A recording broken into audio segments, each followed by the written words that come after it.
उम्मीद सर पहले नहीं थी, मतलब जब आपके पास में आया तब मुझे उम्मीद हो गई थी हाँ मैं ठीक हो जाऊंगा। स्टार्टिंग में सर मेरे ब्लड आता था, ब्लड के बाद मैंने दवा लेना स्टार्ट किया।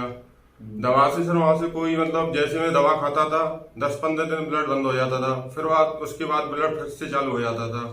करीब सर मैंने 1.5 साल दवाई खाई थी। मॉडर्न के लिए गया था सर, मैं भरतपुर गया था जनरल हॉस्पिटल में। तो मुझे मतलब वहाँ पे मतलब जो पेशेंट मिले थे उनके मैंने रिव्यू और फीडबैक सुने थे।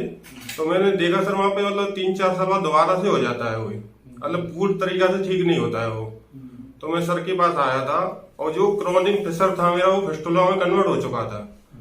वो सर को मैंने जब दिखाया था तो 18 सेंटीमीटर फिस्टुला था मेरे और क्रॉनिक फिशर पड़ा हुआ था 60 सेंटीमीटर। तो सर ने मेरा ट्रीटमेंट किया, ऑपरेशन किया। ऑपरेशन में मुझे कोई दिक्कत नहीं आई। लोकल एनेस्थीसिया से मेरा सर ने ऑपरेशन किया, मुझे बेहोश भी नहीं किया। और उसके बाद 1 घंटे बाद मैं घर चला गया था। ऑपरेशन के बाद मेरा थ्रेड चेंज हुए हर सप्ताह।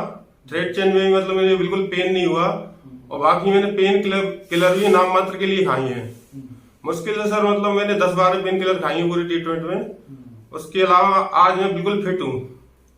आज मैं रनिंग भी कर रहा हूँ और फिजिकल एक्टिविटी भी कर रहा हूँ और साथ में अपनी जॉब भी कर रहा था। सर ने जब ऑपरेशन के दौरान मेरा किया था उस समय मैं जॉब भी कर रहा था।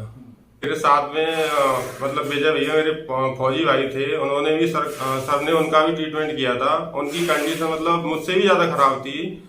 वो कई जगह मतलब जैसे जनरल हॉस्पिटल आपका आगरा वगैरह जो लेजर सर्जरी या बाप सर्जरी नई टेक्नोलॉजी चली है उन पे भी दिखाया था, मगर उन्होंने मना कर दिया। उन्होंने भी डॉक्टर अभिषेक शर्मा के पास आकर अपना सफलतापूर्वक इलाज कराया। जब मेरे फिस्टुला मतलब स्टार्टिंग हुई थी तब मैं राजस्थान के सीकर में गया था। तब उन्होंने मुझे आयुर्वेदिक दवाई दी थी जिसमें बताया था उन्होंने कि आपको धतूरा होता है, जो धतूरा तोड़ के जो पत्ते होते हैं धतूरे के उसे तवा पे गरम करके देसी घी में हल्का सा गरम करके उसे उस जगह पे फिस्टुला वाली जगह पे लगा के और नमक रहता है, नमक को पोटली मान के नमक को गरम करके उससे सिकाई करनी है।